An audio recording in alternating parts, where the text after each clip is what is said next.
Hi, Intermediate Algebra. We're going to do 10.2 today.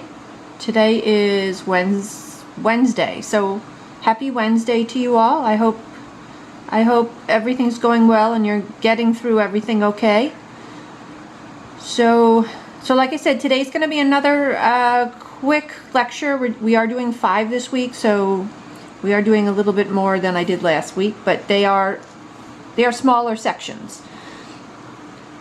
Okay, so 10.2 is a quadratic formula. Let me write that down for you. So that is x equals to negative b plus or minus the square root of b squared minus 4ac all over 2a. And when you're using this formula, the a is the number in front of the x squared. The b is the number in front of the linear term. The c is the constant. And you have to make sure that the equation is set equal to 0.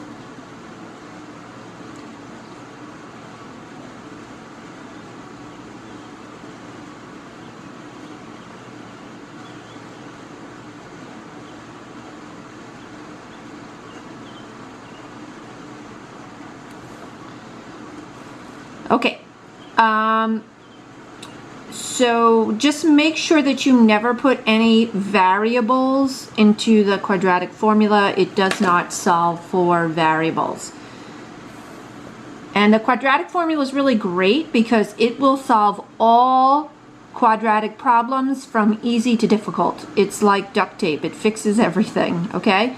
So this will solve any quadratic equation, unlike the factoring and the square root method, which only work under particular scenarios. Okay, gang, so let's start with this one, this 2x squared plus 3x minus 1. So the first thing you want to do is identify who a, b, and c are. So in this case, a is 2 because it's in front of the quadratic term, b is positive 3 because it's in front of the linear term, and c is negative 1.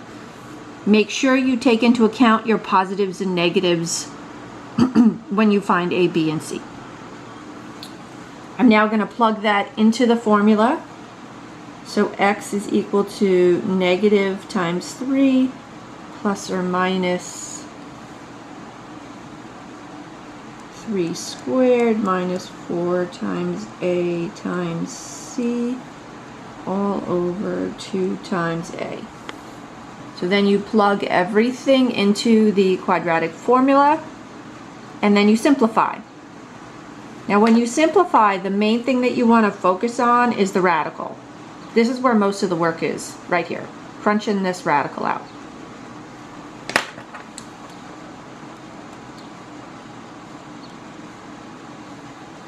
You don't need this parenthesis here. I was just showing you that the b was going to get multiplied by negative. 3 squared is 9.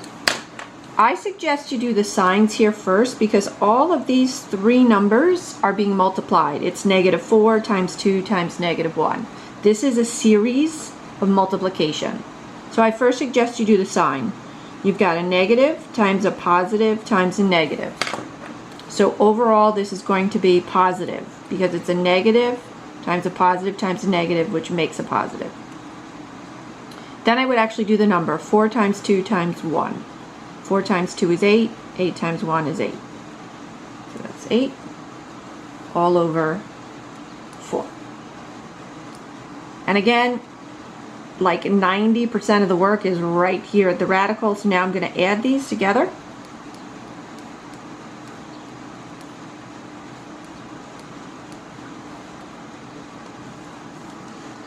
At the end, once you've completely combined the numbers under the radical, you then have to figure out if there's a perfect square in there.